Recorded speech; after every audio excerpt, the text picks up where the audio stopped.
कानपुर में समाजवादी पार्टी के विधायक इरफान सोलंकी के केस के बारे में कौन नहीं जानता।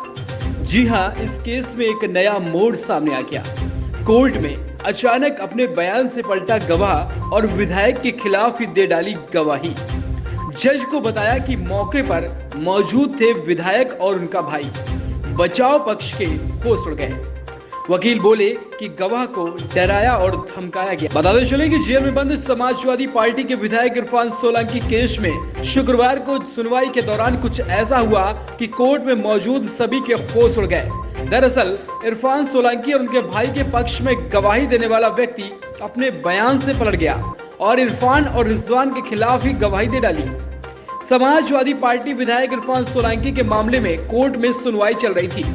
इरफान की तरफ से एक गवाह ऋषभ गुप्ता को अब उसके वकील द्वारा गवाही के लिए कोर्ट बुलाया गया, लेकिन आखिरी समय में वह अपने बयान से ही पलट गया।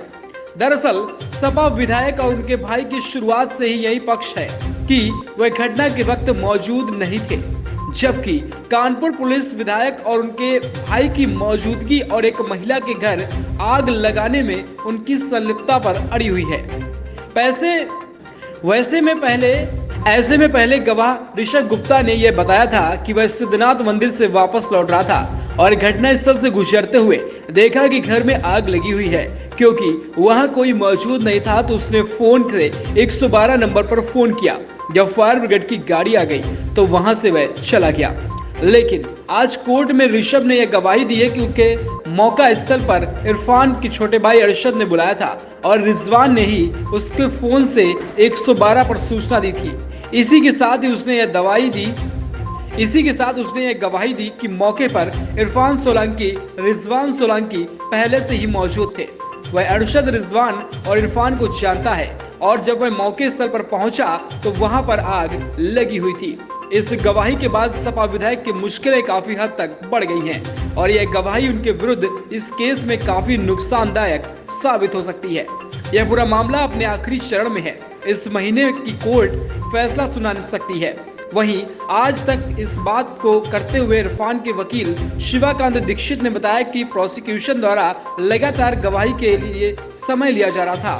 इससे मुझे कुछ आशंका हुई और मैं लिखित में कोर्ट को दिया गया। यह पुलिस गवाह को प्रभावित कर सकती है। यह लोग गवाह को डराएंगे, धमकाएंगे या किसी भी तरीके से कंफ्यूज करेंगे और गलत बयानबाजी करा देंगे। मेरा शक सही साबित हुआ। आज गवाह खुद प्रोसिक्यूशन के लोगों के साथ आया और उसने स्टेटमेंट दिए और गलत बयानबाजी की है। बताते चले कि वहीं आज इरफान सोलंकी के वकील शिवाकांत दीक्षित ने प्रोसिक्यूशन द्वारा लगातार गवाही के लिए समय लिया जा रहा था, इसको लेकर उनका संदेह सही साबित हो गया। वहीं इस पूरे मामले में ज्वाइंट कमिश्नर आनंद प्रकाश तिवारी का कहना है कि आज एमपी एमएलए कोर्ट में न्यायालय में बचाव पक्ष के गवाह ने इरफान, रिजवान और अरशद सोलंकी की घटना के समय मौजूदगी को न्यायालय में स्वीकार कर लिया। यह भी बताया कि रिजवान सोलंकी ने ही गवाह के मोबाइल से 112 पर घटना की सूचना दी थी। इस मामले में न्यायिक प्रक्रिया चल रही है। वकीलों द्वारा बहस भी की जाएगी और जल्द ही मामले में फैसला आएगा। शुरू से ली कि 112 नंबर पर एक वहां से रास्ते में गुजरने वाले व्यक्ति ने भी कॉल की थी। हम लोगों को उसको कुछ डिटेल मिला था जो कि हमने माननीय न्यायालय में प्रस्तुत किया था। वो डिटेल एक ऋषभ गुप्ता का था और ऋषभ गुप्ता ने अपने परसों के स्टेटमेंट में 20 सितंबर को जो उन्होंने स्टेटमेंट दिया था, उस स्टेटमेंट में उन्होंने कहा कि मैं सिद्धनाथ मंदिर से वापस लौट रहा था, रास्ते में एक प्लॉट में हमें आग लगी दिखी। वो प्लॉट किसका था हमें नहीं पता और चूंकि वहाँ पर कोई नहीं था, ये बहुत इंपॉर्टेंट बात है कि चूंकि वहाँ पर कोई नहीं था, झाड़ियों में आग बढ़ रही थी, तो हमने उसे 112 नंबर पर फ़ोन कर दिया। जब फायर ब्रिगेड की गाड़ी आ गई तो हम उसके बाद चले आए। इसके बाद कल जिरह हुई। कल जिरह में उस दिन भी प्रोसिक्यूशन ने टाइम लिया जिरह करने के लिए। हमने उस दिन भी इस बात का अप्रीहेंशन जाहिर किया था कि ये प्रोसिक्यूशन की कुछ चाल भी हो सकती है। कल जिरह करने के बाद जब उसने कुछ भी नहीं ऐसा बोला जो प्रोसिक्यूशन की बात को सपोर्ट करता, तो उन्होंने फिर टाइम लिया। तो मैंने लिखित रूप से माननीय न्यायालय को ये कहा कि ये जो समय ले रहे हैं इससे गवाह को प्रभावित करेंगे और ये गवाह को डराएंगे, धमकाएंगे और किसी भी तरीके से इसको कंफ्यूज करेंगे और उससे गलत बयानी कराएंगे। मेरी आशंका सही जाहिर हुई, वो सही साबित हुई। आज जब गवाह आया, पहली बात तो गवाह खुद ही 1 बजे आया और ये कहने मुझे गुरेज नहीं है कि वो प्रोसिक्यूशन के लोगों के साथ ही आया था। तो उसने ये सब तो एडमिट किया कि मैं मंदिर गया था, मंदिर से लौट रहा था, लेकिन उसने कहा कि कॉल मैंने नहीं की थी, कॉल रिजवान सोलंकी ने मेरे मोबाइल से की थी। हालांकि उसके बाद उसने ये एडमिट किया वहाँ पर कोई सामान नहीं था, कोई फ्रिज या टट्टर वगैरह नहीं था। तो ये जो कंट्राडिक्टरी स्टेटमेंट है, ये गवाह को, ये तो इस बात का तो मैंने पहले से ही आशंका जाहिर की थी कि गवाह को ये विनोवर कर रहे हैं, धमका रहे हैं और ये उसकी सही बात उसको नहीं कहने दे रहे हैं। देखिए, प्रतिपक्षियों के द्वारा साक्षी को प्रस्तुत किया गया था।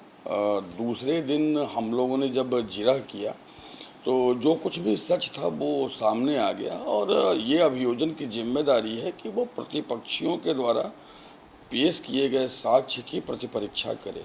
हमने प्रतिपरीक्षा की, हमने सवालों को पूछा और जो कुछ सत्य था वो न्यायालय के समक्ष आया।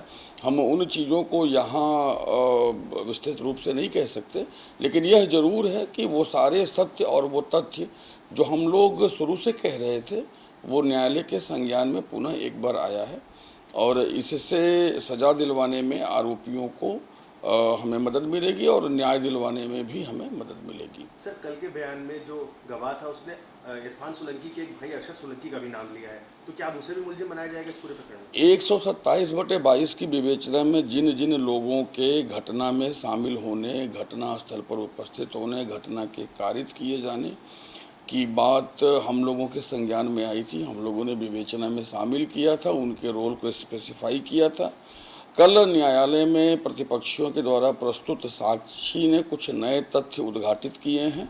ये हमारा कर्तव्य है कि हम उसे विवेचना में शामिल करें और विवेचना में शामिल करते हुए जो कुछ भी साक्ष्य हमारे पास उपलब्ध है होगा